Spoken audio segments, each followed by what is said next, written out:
छेक्दैन मायालुको सहरमा मेरो गाउँमा घर छ हिलो भन्न पाउँदिन धुलो भन्न पाउँदिन उकालेर ओराले गरिराख्नु पर्छ उनको पाउले भुइँ कहिल्यै टेक्दैन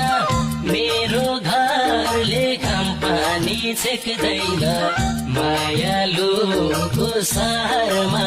मेरो गाउँ